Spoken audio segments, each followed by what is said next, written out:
బాబు భవితవ్యానికి పూర్తి భరోసానిచ్చిన బన్నీ అల్లు అర్జున్ మనసున్న మనిషిగా మరోసారి చాటుకున్నారు. చాలా కాలంగా ఎదురుచూసి చివరకు శ్రీతేజ్ను కలిశారు.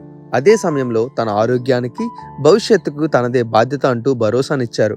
ఇప్పటికే 2 కోట్లు సాయంగా అందించారు. అదంతా పూర్తిగా శ్రీతేజ్ జీవితానికి ఆసరా అవుతుందని భావిస్తున్నారు. దానికి తగ్గట్టుగా సంపూర్ణంగా కోలుకొని తిరిగి సాధారణ జీవితానికి వచ్చే వరకు అండగా ఉంటామని అల్లు అర్జున్ చెప్పడం విశేషం. కిమ్స్ ఆసుపత్రిలో చికిత్స పొందుతున్న శ్రీతేజ్ను కలిసేందుకు అల్లు అర్జున్ చేయని ప్రయత్నం లేదు. ఒకటి కాదు, పలుమార్లు ఆయన్ని అడ్డుకునే యత్నం చేసినా ఆయన పట్టు వదలని విక్రమార్కుడిలా వ్యవహరించారు. చివరకు పోలీసు యంత్రాంగమే అనుమతినివ్వాల్సి వచ్చింది.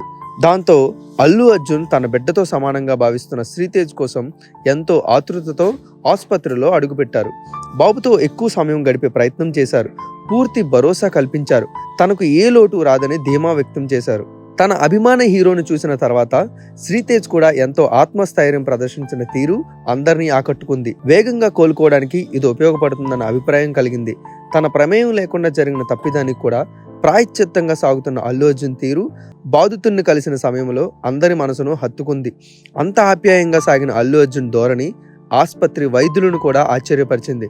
తనకు ఎటువంటి సమస్య రాకుండా పూర్తి ఆరోగ్యంతో త్వరలో సాధారణ జీవితాన్ని గడిపేందుకు అనువుగా చొరవ చూపాలని అల్లు అర్జున్ కోరిన వైనం పట్ల కిమ్స్ యాజమాన్యం కూడా సంతృప్తి వ్యక్తపరిచారు. మొత్తంగా తనలో ఉన్న మనిషితత్వానికి తగ్గట్టుగా వ్యవహరించిన కారణంగా ఇప్పుడు బాధితుడికి పూర్తి భరోసా కలిగినట్టు అయింది.